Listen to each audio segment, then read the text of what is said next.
respeito da parte de campo, porque os jogadores do Santos neste momento estão dentro de um busão já a caminho de Rio Preto, no interior do estado de São Paulo, próximo à cidade de Mirassol, porque nesta quinta-feira o Santos enfrenta o Mirassol, e aí para já antecipar, para que os jogadores possam ali ir dormindo no busão, já que é muito tempo de viagem, possam chegar descansados ao hotel em Rio Preto, a diretoria do Santos já conseguiu fazer ali uma programação, onde nesta quarta-feira o Santos fará a última atividade já em Rio Preto, treinou nesta terça-feira no CT Rei Pelé. A tendência é que o técnico Fábio Carille não possa contar com o Ângelo, ainda se recuperando de uma entorse no tornozelo esquerdo, até por causa do clássico contra o São Paulo nesse domingo. O camisa 11 deve ser preservado. Felipe Jonathan também deve ser um jogador que não inicia a partida contra o time do Mirassol, por estar se recuperando ainda fisicamente. Por sinal, hoje é aniversário do Felipe Jonathan, mas neste momento o técnico Fábio Carille deve dar uma sequência para o Lucas Pires, enquanto camisa 3 não está 100% recuperado. O Santos, que ontem recebeu ali uma notícia que tomou um susto, né, Gabi? Porque a Ferroviária entrou na justiça notificando o Santos pelo não pagamento do empréstimo do meia/volante Vinícius Zanocelo, uma parcela de R$500 mil, que foram parcelados em 5 vezes, R$100 mil por mês, do empréstimo do Vinícius Zanocelo. Só que a diretoria do Santos afirma que já tinha entrado em contato com a direção da Ferroviária, que iria modificar esse parcelamento, mas que iria honrar com os compromissos, fazendo esse pagamento do empréstimo do jogador antes da aquisição oficial. O Santos também tem o interesse em contar com o jogador, então o Santos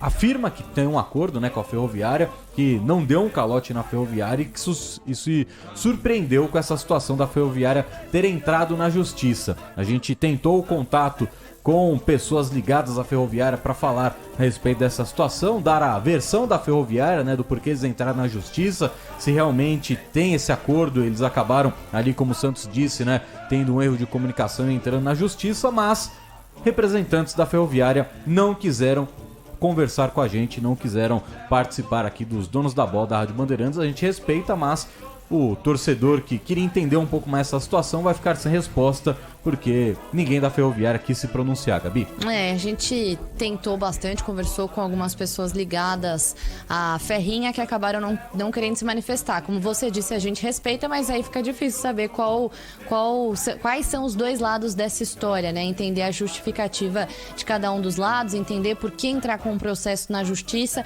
Falta um pouco de transparência. Soler, só pra gente continuar ainda no noticiário do Santos, no final de semana fiquei observando algumas... O Santos faz lives também, de pré e pós-jogo, enfim, e é um termômetro legal ver ali manifestação de torcedor. Depois, quando tem coletiva do Carille, por exemplo, sempre tem ali um termômetro. A gente sabe mais ou menos como o torcedor vai reagindo, como vê esse momento do Santos. E eu fiquei surpresa de ver alguns torcedores, não sei... colocar ali numa proporção quantos, mas criticando o trabalho do Andrés Rueda e dizendo que é um presidente, que só se preocupa com a parte financeira e não se preocupa com o que acontece dentro de campo. E eu acho até que faz algum sentido por conta dos resultados, da última temporada, do sufoco que passou, pelo início de Campeonato Paulista, que vem oscilando bastante, não é o início ideal.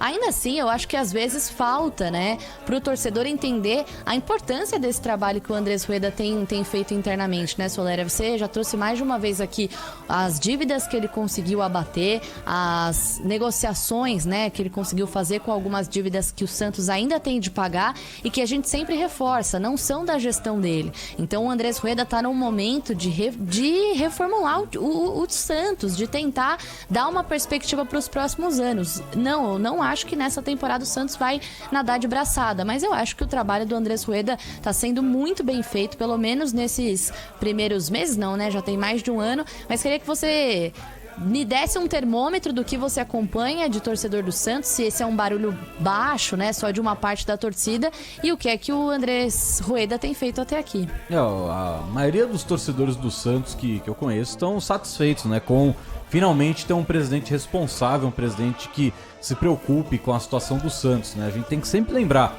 antes mesmo do Rueda assumir o cargo como presidente do Santos, o Santos corria risco de perder pontos no Campeonato Brasileiro exatamente por contratar jogadores e não pagar por essas contratações. O Rueda teve que tirar dinheiro do próprio bolso, quando ele ainda era candidato à presidência do Santos, para que o Peixe pagasse a dívida que tinha com o Hamburgo, pela contratação do zagueiro Kleber Reis.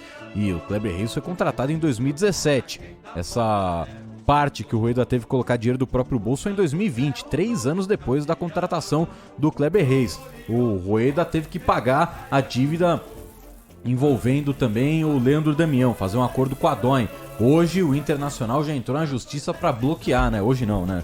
Hoje é maneira de dizer, né? Nesse começo de ano o Internacional já entrou na justiça para bloquear parte do que o Santos tem a receber por ser o clube formador do Yuri Alberto, exatamente por essa pendência também envolvendo o Leandro Damião, já que o Internacional tinha direito a receber uma parcela a mais também desses valores envolvidos na contratação. Então, se o Andrés Rueda não fosse um cara cauteloso e preocupado com o que importa também, que é a saúde financeira, o Santos estaria no buraco ainda maior. Ele assumiu o Santos com uma dívida superior a 700 milhões. É claro, o torcedor quer um time bom, quer um time competitivo, mas vai demorar ainda. O torcedor tem que entender que o Santos estava no fundo do poço. O Andrés Rueda, felizmente, conseguiu tirar pelo menos a cabeça da baleia do fundo do poço para que o Santos possa respirar e ter ali momentos mais satisfatórios para essa sequência de gestão dele que termina ano que vem e já em 2023 continuar com esse bom trabalho dele financeiro. Acredito que o Santos conseguirá ter um time mais forte e competitivo para a próxima temporada. Ele já disse, o Carille já disse, 2022 ainda é um ano que o torcedor vai sofrer e a